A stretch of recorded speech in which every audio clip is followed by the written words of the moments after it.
Hello students, welcome you all back to Shravan Samrani classes. Nenu mee Shravan Samrani.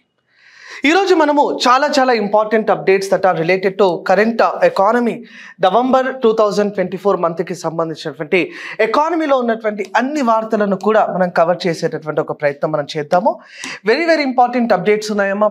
ప్రత్యేకంగా మనకు Nobel prize మనకు వార్తల్లో ఉంది.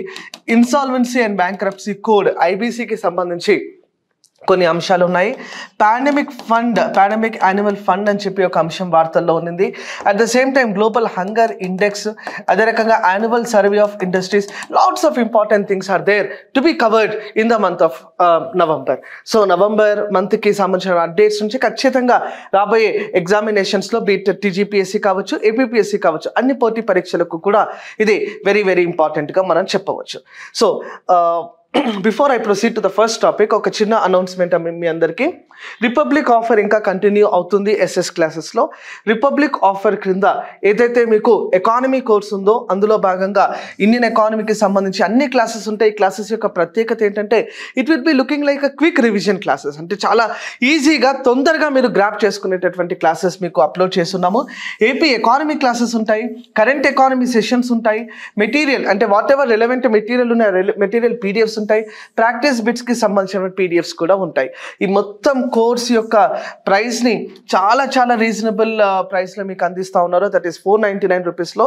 మరిన్ని డీటెయిల్స్కి ఎస్ఎస్ క్లాసెస్ యాప్ని డౌన్లోడ్ చేసుకోండి, లేదా క్రింద ఉన్నటువంటి నెంబర్ని మీరు కాంటాక్ట్ చేయవచ్చు. సో ఫస్ట్ అప్డేట్ అమ్మా, ఈరోజు మనం చూసుకున్నట్లయితే నోబెల్ ప్రైజ్ ఇన్ ఎకనామిక్స్ 2024 ఆర్థిక శాస్త్రంలో నోబెల్ పురస్కారం 2024 సంవత్సరానికి గాను మనము ముగ్గురికి అందించడం జరిగింది. Okay, 3 people have received Nobel prize in economics. అది ఎవరెవరం అంటే డారెన్ అకంగలు, సైమన్ జాన్సన్ మరియు జేమ్స్ రాబిన్సన్. ఓకే, వీరి యొక్క రీసెర్చ్ ఏంటి అంటే, వీరి యొక్క పరిశోధన ఏంటి అని అంటే, they have worked on how institutions are formed, ఒక సంస్థలు ఎలా ఏర్పడతాయి, అండ్ ఎఫెక్ట్ ద ప్రాస్పెరిటీ దీనిపైన పరిశోధన చేసినందుకు గాను వారికి నోబెల్ పురస్కారం అందింది. ఫస్ట్ ఆఫ్ ఆల్ ఇది వీళ్ళ యొక్క ఐడియాస్ ఏంటో ఒక్కసారి గమనించేటటువంటి ప్రయత్నం చేద్దాము. వీళ్ళు సాధారణంగా అంటే మనం ఒక సింపుల్ లాంగ్వేజ్లో వీళ్ళ యొక్క రీసెర్చ్ని అర్థం చేసుకోవాలని అంటే, they worked on why certain countries are rich, ఎందుకు కొన్ని దేశాలు మాత్రమే గొప్ప దేశాలుగా ఉంటాయి, ఎందుకు కొన్ని దేశాలు మాత్రమే పేద దేశాలుగా ఉంటాయి, why some countries are rich and why some countries are poor, కొన్ని దేశాలు పేద దేశాలుగా ఎందుకు మిగిలిపోతున్నాయి, కొన్ని దేశాలు ఎందుకు గొప్ప దేశాలుగా మారుతున్నాయి అనేటువంటి అంశంపై వారు పరిశోధన చేయడం జరిగింది. వారి యొక్క పరిశోధనలో వాళ్ళు ఏం చెప్తారు అంటే, ఇన్స్టిట్యూషన్స్ దీనికి ప్రధాన కారణము. ఇన్స్టిట్యూషన్స్ని 2 రకాలుగా విభజన చేయవచ్చును. ఇన్క్లూజివ్ ఇన్స్టిట్యూషన్స్ అంటే అందరినీ కలయిక చేసేటటువంటి సంస్థలు, ఎక్స్క్లూజివ్ ఇన్స్టిట్యూషన్స్ అంటే ప్రజలను వేరు చేసేటటువంటి, ప్రజలను ప్రభుత్వాన్ని వేరు చేసేటటువంటి ఇన్స్టిట్యూషన్స్గా 2 రకాలుగా క్లాసిఫై చేయడం జరిగిందమ్మా. ఇన్క్లూజివ్ ఇన్స్టిట్యూషన్స్ అంటే ఎగ్జాంపుల్ మనకు సాధారణంగా ఏదైతే భారతదేశంలో మనం ఉదాహరణ తీసుకుంటే బ్యాంకింగ్ నేషనలైజేషన్, బ్యాంకు వ్యవస్థ అన్నది అందరికీ కూడా అందుబాటులో ఉండాలని చెప్పి ఇందిరాగాంధీ గారు ప్రధానమంత్రిగా ఉన్నప్పుడు బ్యాంకుల జాతీయం చేసింది. తద్వారా బ్యాంకు సేవలు అన్నవి అన్ని రకాల ప్రజలకు అందుబాటులోకి వచ్చినాయి. ఓకే, డెమోక్రసీ ప్రజాస్వామ్యం ఒక ఇన్క్లూజివ్ ఇన్స్టిట్యూషన్ గా మనం చెప్తాము. ప్రజలంతా కూడా తమకు నచ్చినటువంటి నేతను ఎన్నికల్లో ఎన్నుకునేటటువంటి ఒక స్వేచ్ఛ భారతదేశంలో ఉంది. ఒకవేళ మనకు మోనోపోలీ ఉన్నట్లయితే అది ఎక్స్క్లూజివ్ ఇన్స్టిట్యూషన్ గా మనం చెప్పవచ్చు. వీళ్ళ యొక్క కేస్ స్టడీని రీసెర్చ్ని వారు ఒక నగరాన్ని ఎగ్జాంపుల్గా తీసుకొని పరిశోధనను రిలీజ్ చేయడం జరిగిందమ్మా. ఆ నగరం ఏంటంటే నగాలస్ అనేటటువంటి నగరాన్ని, మెక్సికోలో ఉన్నటువంటి నగరాన్ని ఎగ్జాంపుల్గా తీసుకొని వారు తమ పరిశోధన చేయడం జరిగింది. సో ఈ నోబెల్ పురస్కారం, ఎకనామిక్స్లో నోబెల్ పురస్కారాన్ని 1969 నుండి ప్రారంభించడం జరిగింది. సాధారణంగా అన్ని నోబెల్ పురస్కారాలు 1904లో ప్రారంభమైతే ఎకనామిక్స్లో మాత్రం కొంచెం లేటుగా అనగా 1969లో ఈ నోబెల్ పురస్కారం అందించడం అన్నది ప్రారంభమైనదమ్మా. మొట్టమొదటగా అర్థశాస్త్రంలో నోబెల్ పురస్కారం అందుకున్నది ఎవరనంటే Ragnar Frisch and Jan Tinbergen. Ragnar Frisch మరియు Jan Tinbergen. They have been awarded the Nobel prize for the first time. Bharat నుండి నోబెల్ పురస్కారం అర్థశాస్త్రంలో, ఎకనామిక్స్లో నోబెల్ పురస్కారం ఇప్పటి వరకు అందుకున్నది ఇద్దరు నాన్న. 2 people have received Nobel Prize in economics from India. One is Amartya Kumar Sen, another is Abhijit Banerjee. Okay, వీరిద్దరు కూడా నోబెల్ పురస్కారాన్ని భారతదేశం నుండి అందుకోవడం జరిగింది. నోబెల్ ప్రైజ్ని అఫీషియల్గా ఏం చెప్తామంటే bank of Sweden prize in economic sciences అంటామమ్మా. అఫీషియల్గా దాని యొక్క పేరు ఏం పేరు? Bank of Sweden prize in economic sciences. Okay, central bank of Sweden ద్వారా దీని యొక్క స్థాపన జరిగింది. He is 19th century Swedish business man, memory of Alfred Nobel, business man, chemist, known for inventing dynamite. Okay, ఏం కనుక్కున్నాడమ్మా ఆల్ఫ్రెడ్ నోబెల్? డైనమైట్ని కనుక్కున్నాడు. So classifying the institutions, 2 రకాల ఇన్స్టిట్యూషన్స్ ఉన్నాయి, inclusive institutions and extractive institutions. Institutions అంటే democratic governance, rule of law, protection of property rights, ఇటువంటివన్నీ కూడా inclusive ఇన్స్టిట్యూషన్స్కి best ఎగ్జాంపుల్స్గా చెప్పవచ్చు. ఎక్స్ట్రాక్టివ్ అంటే systems concentrate power in the hands of few, అంటే monopoly ఇలాంటి విధానాలను మనము ఎక్స్ట్రాక్టివ్ ఇన్స్టిట్యూషన్స్గా కూడా పేర్కొనవచ్చును. నెక్స్ట్ అమ్మ, second important update, 2024 index of economic freedom. Okay, ఒక ప్రత్యేక సూచి అమ్మ. ఎకనామిక్ ఫ్రీడమ్ అనేటటువంటి ఈ report yearly report which measure the countries economic freedom. Okay, economic freedom అంటే ఆర్థికంగా ఎలాంటి స్వేచ్ఛ ఒక దేశంలో కలదు. స్వేచ్ఛ అనంటే ఖచ్చితంగా మీకు ఇక్కడ ఒక పాయింట్ గుర్తుపెట్టుకోవాలమ్మా. స్వేచ్ఛ అనగా definitely how the businesses can be done, ఎలా వ్యాపారాలు చేసుకోవడానికి ప్రభుత్వం నుండి ఎలాంటి సదుపాయాలు కలవు, ఎలాంటి ఇన్స్టిట్యూషన్స్ని, ఎలాంటి సెటప్ మన దేశంలో ఉంది, ఎకనామిక్ ఫ్రీడమ్ ఉందా లేదా, మోనోపోలీ ఏమైనా ఉందా, బ్యాంకు వ్యవస్థ సరిగ్గా పనిచేస్తుందా లేదా, పారిశ్రామిక విధానం సరిగ్గా ఉందా లేదా, అవన్నిటినీ కూడా మనం పరిగణలోకి తీసుకుంటాము.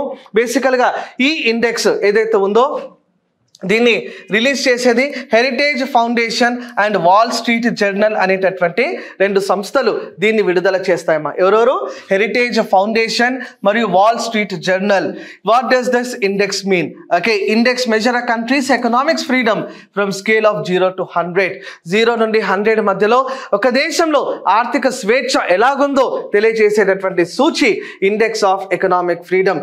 It uses 4 sets of indicators as a measure of economic freedom. Higher score indicates the greater economic freedom. Score ఎక్కువ ఉందనంటే ఖచ్చితంగా ఎకనామిక్ ఫ్రీడమ్ ఎక్కువ ఉన్నట్టు.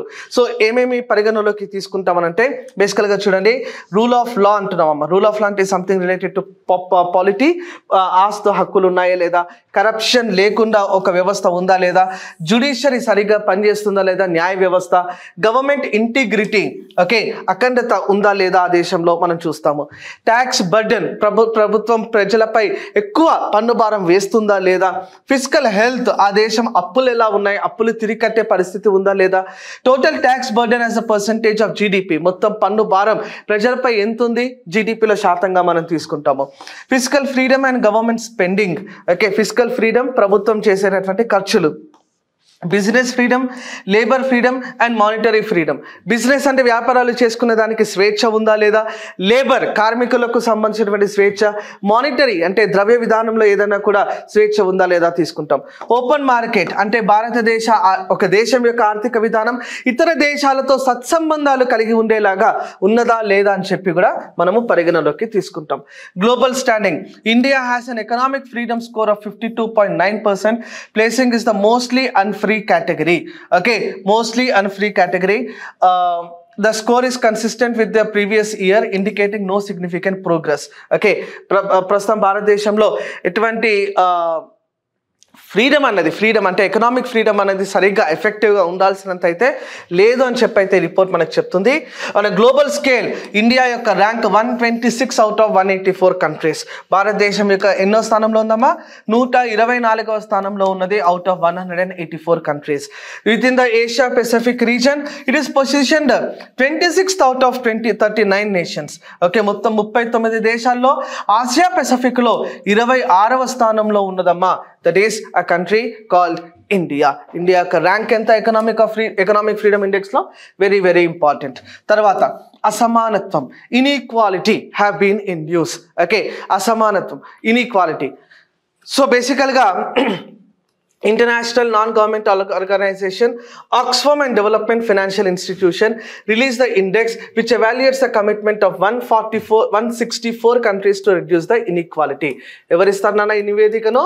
Oxfam and developmental finance international DFI ఈ రెండు సంస్థలు కూడా కలయికగా ఒక ఇండెక్స్ని మనం రిలీజ్ చేయడం జరుగుతుంది. దాన్ని ఇన్ఈక్వాలిటీ ఇండెక్స్ అంటాం.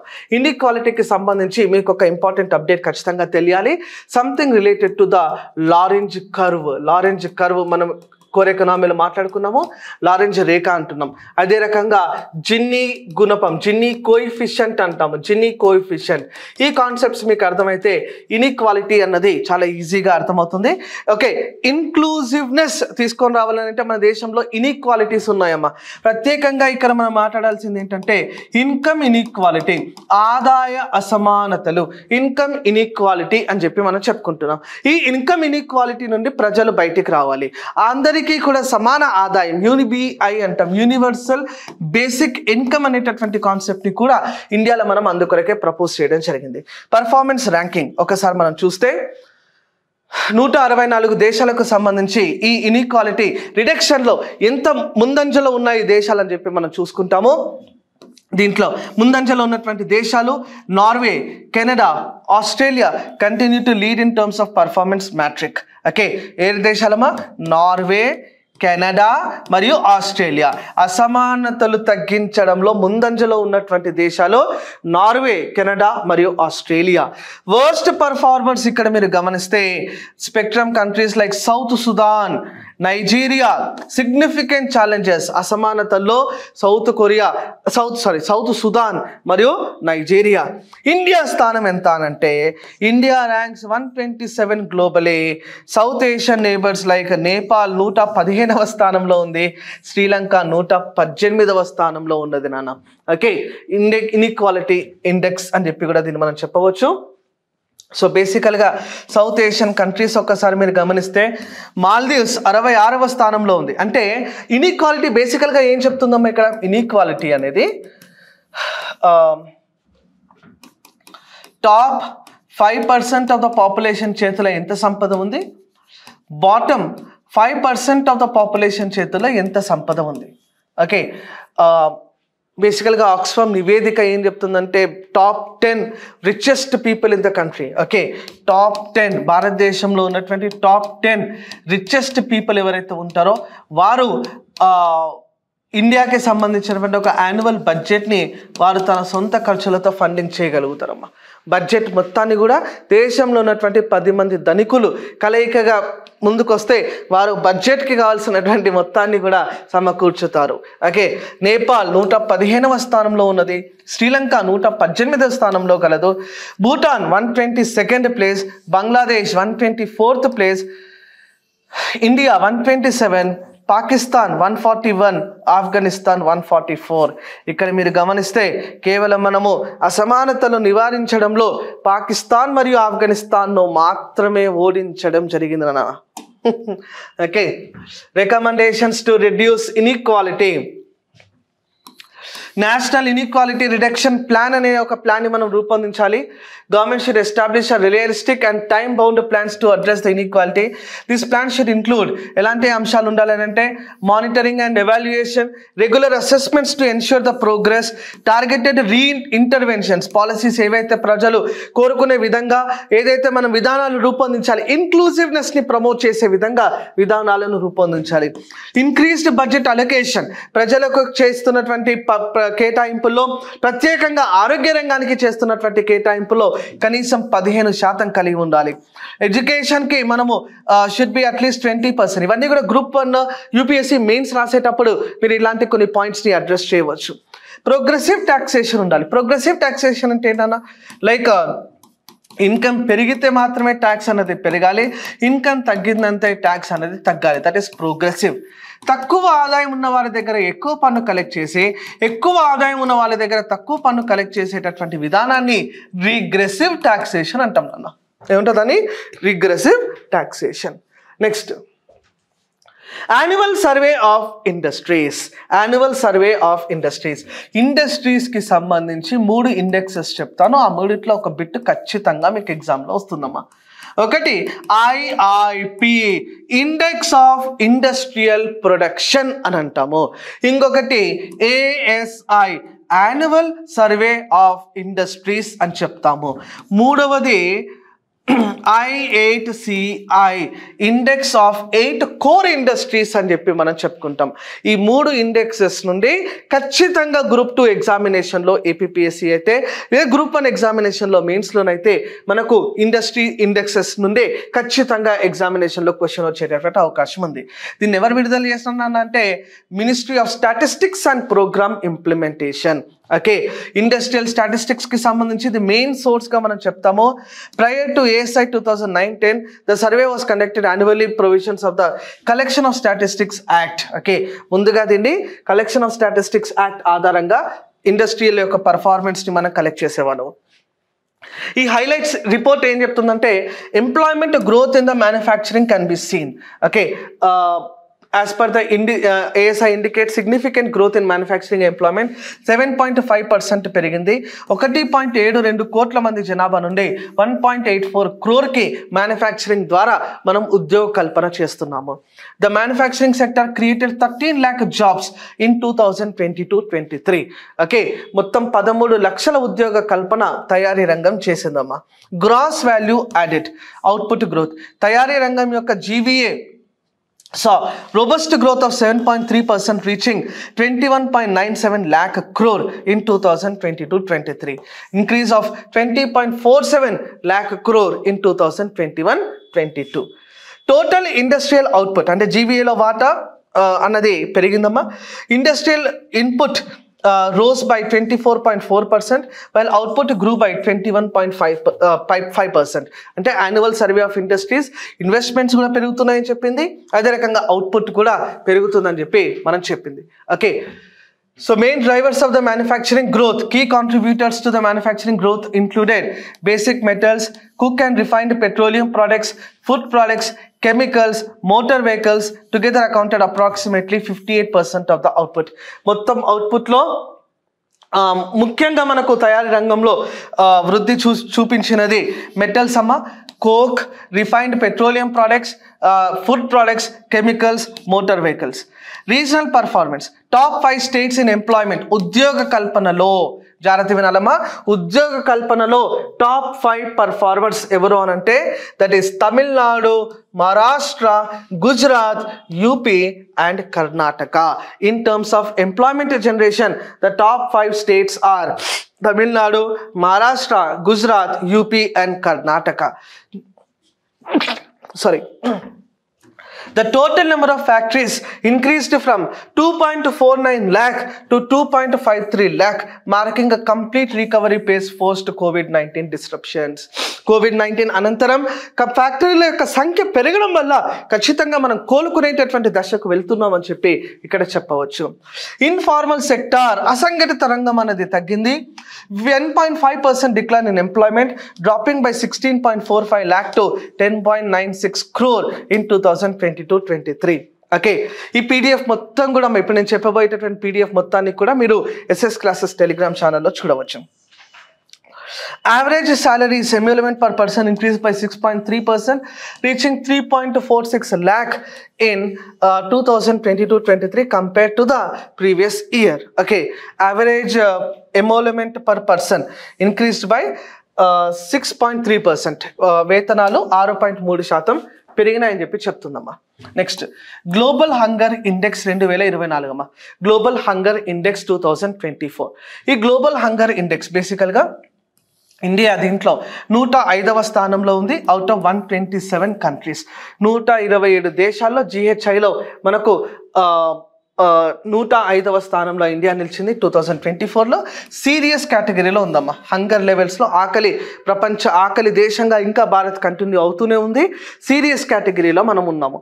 ఓకే, గ్లోబల్ హంగర్ ఇండెక్స్ బేసికల్గా ఏం చేస్తుందంటే measures inadequate food access, okay, ఆహార సరఫరా సరిగ్గా ఉందా లేదా ఒక దేశంలో చూస్తాము. Entire population, children and adults దీంట్లో కవర్ అవుతారు. వెరీ ఇంపార్టెంట్ పాయింట్ అమ్మా, whole population. It is use to lead indicator for international hunger reduction including sustainable development goal 2. SDG 2 చెప్తుందమ్మా.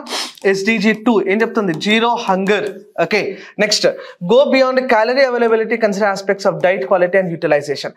Calories మాత్రమే కాకుండా మనం డైట్ క్వాలిటీని, యూటిలైజేషన్ని మనం పరిగణలోకి తీసుకుంటాం. Child's particular vulnerability to nutrition deficiencies as sensitive to uneven distribution to the household, SDG 2. Death is the most serious. SDG 2ని మనం చూస్తాము. ఆహారం సరిగ్గా ప్రజలకు సరఫరా అవుతుందా లేదా మనం చూస్తాము. దీంట్లో మనకు చిన్నపిల్లలు కూడా కవర్ అవుతారమ్మా, plus at the same time adults కూడా ఇందులో మనకు కవర్ అవ్వడం జరుగుతుంది. ఓకే, నెక్స్ట్, దీంట్లో ఏ ఆస్పెక్ట్స్ని మనం పరిగణలోకి తీసుకుంటాము అని అంటే, under nourishment. Okay, sufficient calories intake అందుబాటులో లేకపోతే దాన్ని మనం అండర్ నరిష్మెంట్ అంటాము. చైల్డ్ స్టంటింగ్ అంటే share of children under age 5 who have low height for their age. Stunting అంటే అండర్ 5 పిల్లల మధ్య హైట్ తక్కువ ఉంటుందమ్మా, వాళ్ళకు తగిన ఏజ్ కన్నా కూడా they will be having less height. Child wasting అంటే under 5 who have low weight for their height. Weight wasting అంటే గుర్తుపెట్టుకోవాలి, వెయిట్ అమ్మా, వెయిట్ తక్కువ ఉంటుంది as regard to their height. Child mortality అంటే mortality of the children under 5 years old. దీన్నే U5MR అని కూడా అంటాం.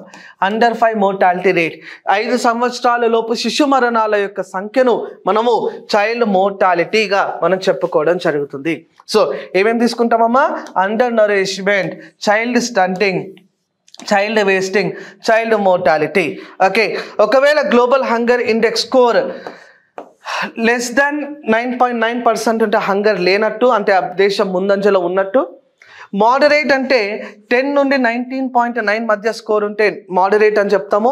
సీరియస్ అంటే 20 to 34.9 ఉంటే సీరియస్ అంటాము. అంటే ఇండియా ఈ కేటగిరీలో ఉందమ్మా ఇప్పుడు. అలార్మింగ్ అంటే 35 నుండి 49.9 ఉంటే అలార్మింగ్ కేటగిరీ అంటాము.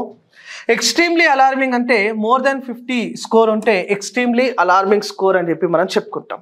ఓకే, సో మనకి ఇక్కడ అర్థం కావాల్సినటువంటి పాయింట్ అమ్మా, ప్రపంచవ్యాప్తంగా చూస్తే 13.7% of the population is under nourished. Okay, 35.5% of the children are stunted అంటే ఏంటమ్మా? హైట్ ఫార్ ఏజ్ లేనట్టు. 18.7% of the population are wasted అంటే వెయిట్ ఫార్ హైట్ లేనట్టు. 2.9% of the children die before their 5th birthday. 5వ birthday కన్నా ముందే మరణించేటటువంటి శిశువుల సంఖ్య ఎంతమా? 2.9%. ప్రపంచవ్యాప్తంగా స్టాటిస్టిక్స్ ఇవి. ఇండియాలో మనం చూస్తే wasting rate among the children under 5 is 18.7%. Wasting statistics ఇది. చైల్డ్ స్టంటింగ్ ఇది 35.5% ఉందమ్మా చైల్డ్ స్టంటింగ్. అండర్ నరిష్మెంట్ 13.7% ఉంది. చైల్డ్ మోర్టాలిటీ 2.9%గా ఉన్నదని చెప్పి మనం చెప్పుకోవచ్చు. Statistics are very very important. Okay, next అమ్మా, pandemic fund project on animal health security. Pandemic fund project. Okay, pandemic fund project అనేది బేసికల్గా G20 నుండి మనం ఇన్స్పిరేషన్గా తీసుకున్నాము. Pandemic fund project emerges from a growing recognition of interconnectedness of human, animal and environmental health. Okay, అంటే అన్ని రకాల environment protect చేసుకోవాలి, హ్యూమన్స్ని ప్రొటెక్ట్ చేసుకోవాలా, యానిమల్స్ని ప్రొటెక్ట్ చేసుకోవాలా అనే దాన్ని మనం వన్ హెల్త్ అప్రోచ్గా మనం చెప్పుకుంటాము. లెబొరేటరీ సిస్టమ్, దీని యొక్క థీమ్స్ ఏంటంటే లెబొరేటరీ సిస్టమ్స్ని డెవలప్ చేయాలి, వ్యాక్సిన్ మ్యానుఫ్యాక్చరింగ్ ఫెసిలిటీస్ని మనం ఇంప్రూవ్ చేయాలి. సెకండ్ థీమ్ ఏంటంటే అమ్మా surveillance and early warning systems strengthened. Surveillance and early warning సిస్టమ్స్ని మనం స్ట్రెంథెన్ చేయాలి. ముందస్తు అలారమ్స్ని మనం పెంచాలి. Capacity and competency of human resource development. HRD యొక్క కెపాసిటీస్ని మనం పెంచాలి. Data system analytics, risk analytics and risk communication strengthened. తర్వాత cross cutting gaps in institution both national regional are strengthened. Gaps ఏవైతే ఉంటాయో ఆ గ్యాప్స్ని మనం తీసేయాలి. It is a $25 million initiative funded by G20 pandemic fund. Okay, pandemic fund project అనేది G20 మనకు fund చేస్తున్నాము. $25 million ఫండ్ ఇది. It is design to increase the countries animal health security, okay, by upgrading, expanding animal health laboratories and developing laboratory networks. Implementation partners, దీన్ని implement చేసేది ఎవరనంటే ADB, Asian development bank, world bank and food and agriculture organisation. Okay, fund supports the existing initiatives of the department through enhancing disease surveillance. అంటే ప్రస్తుతం మనము పశువులకు సంబంధించి ఏవేవైతే initiatives తీసుకుంటున్నామో ఆ ఇనిషియేటివ్స్ అన్నిటినీ కూడా మనం ఈ ఫండ్ ద్వారా వాడుకోవచ్చును. Insolvency and bankruptcy board of India అమ్మ, బేసికల్గా IBC అంటాం, ఇన్సాల్వెన్సీ అండ్ బ్యాంక్రప్సీ కోడ్.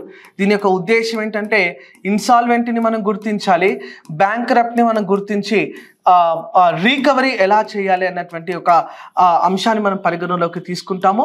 దీంట్లో భాగంగానే మనము NCLT, బేసికల్గా NPA, నాన్ పర్ఫార్మింగ్ అసెట్స్ని మనం తగ్గించాలి అన్నటువంటి ఒక ప్రధాన ఉద్దేశంతో మనము IBC 2016ని ఎనాక్ట్ చేయడం జరిగింది.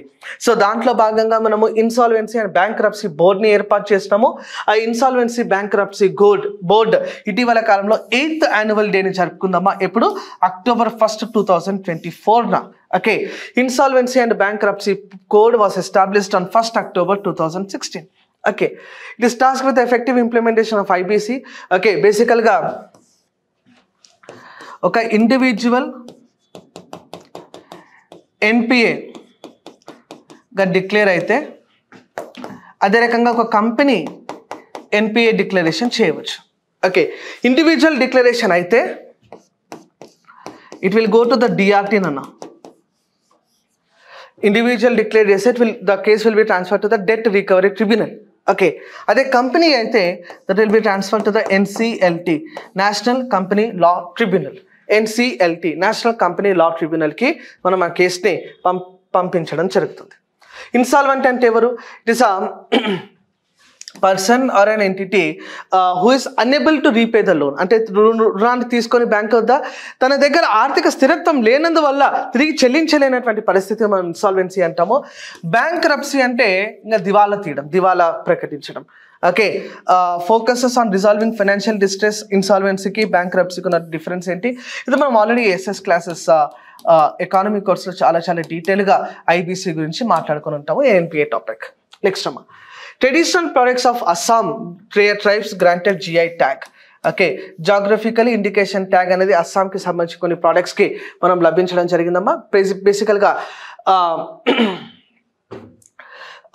It is related to the tribes of Assam, tribal ప్రోడక్ట్స్కి కొన్ని మనము ఇవ్వడం జరిగింది. బేసికల్గా దాంట్లో best example Bodo rice beer variant. Bodo rice beer అనేటటువంటి ఒక వేరియంట్కి మనము ఆల్కహాలిక్ బీవరేజ్ 16.11% ఇతర రైస్ బీర్స్ కన్నా కూడా దీంట్లో ఎక్కువ ఆల్కహాల్ కంటెంట్ ఉంటుంది. దానికి GI ట్యాగ్ లభించింది. మైబ్రా జో బిడ్వి. Okay, Maibra Jor BDV. This variant is especially revered among the Bodo tribes. Served as a welcome drink. Welcome drink ga దీన్ని మనము అస్సాంలో ఇస్తూ ఉంటారు. బోడో జో గిషి అనేటటువంటి ప్రోడక్ట్కి GI ట్యాగ్ అనేది లభించిందమ్మా. Next, state of food and agriculture report 2024. ఈ రిపోర్ట్ని పబ్లిష్ చేసింది FAO, Food and Agriculture Organization. It is a wing of United Nations. Okay, basically this index delves into the true cost of food, emphasizing the need for agri-food system to be more inclusive, resilient and sustainable. Okay, వ్యవసాయ input ఏదైతే ఉంటుందో ఆ ఆహార ధాన్యాలు ఏవైతే ఉన్నాయో అందరికీ అందుబాటులో ఉంటాయో లేవో చూస్తాము. కాన్సెప్ట్ ఆఫ్ హిడెన్ కాస్ట్ అంటే బేసికలీ ఫుడ్ కాకుండా ఇతర ఖర్చులు, హెల్త్, ఎడ్యుకేషన్కి ఏవైతే ఖర్చులు పెడతామో దాని హిడెన్ కాస్ట్ అంటాం, అది కూడా పరిగణలోకి తీసుకుంటుంది. ఈ global hidden cost on agri food items, hidden cost amounting $12 trillion. Okay, significant proportion of 70% $1 trillion చూసుకుంటే unhealthy dietary patterns, non communicable డిసీజెస్కి వెళ్తుందమ్మా. ఈ hidden cost represent expenses not directly accounted in the market price of food and are associated with health, social and environmental impacts. Okay, hidden cost అంటే బేసికల్గా మనకు ఒక food వల్ల భవిష్యత్తులో జరిగేటటువంటి పరిణామాలు ఏవైతే ఉంటాయి that impacts will be taken into the consideration. Food వల్ల హెల్త్లో ఎలాంటి ఇంపాక్ట్స్ ఉన్నాయి, సోషల్ ఇంపాక్ట్స్ ఏంటి, ఎన్విరాన్మెంటల్ ఇంపాక్ట్స్ ఏంటి. ఈ ఇండెక్స్ రిలీజ్ చేసేది ఎవరమ్మా? FAO, food and agriculture organisation. India's position in hidden cost incur $1.3 trillion in hidden agri-food system cost as ranking as the third largest globally after China. Okay, ప్రపంచవ్యాప్తంగా మూడవ China USA తర్వాత hidden cost అత్యధికంగా అయ్యేది ఇండియాలోనే అమ్మ. అంటే agri food వల్ల దాని యొక్క ఇంపాక్ట్.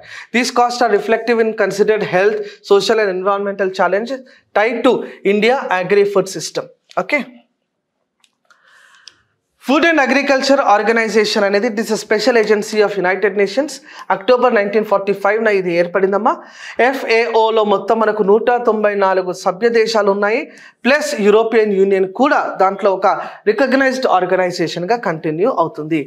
రిపోర్ట్స్ పబ్లిష్ చేసేది ఏంటంటే స్టేట్ ఆఫ్ వరల్డ్ ఫారెస్ట్ అనే నివేదికను FAO రిలీజ్ చేస్తుంది.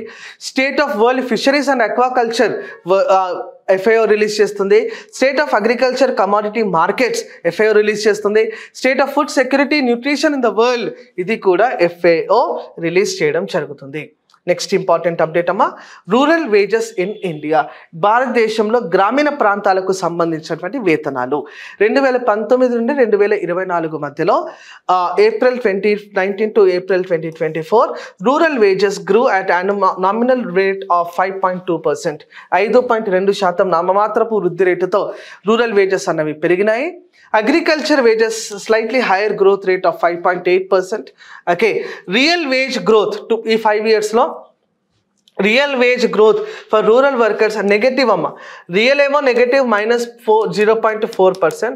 అగ్రికల్చర్ వేజ్ మోడెస్ట్ ఆఫ్ 0.2% పెరిగిందమ్మా రియల్ సెన్స్లో. Okay, these are the updates that are related to 2024 November current affairs. ఈ కరెంట్ అఫైర్స్కి సంబంధించినటువంటి మొత్తం PDFని మీరు మా టెలిగ్రామ్ ఛానల్ అనగా SS క్లాసెస్లో పొందవచ్చు. At the same time all the regular updates కోసం మీరు మా ఛానల్ని సబ్స్క్రైబ్ చేయండి.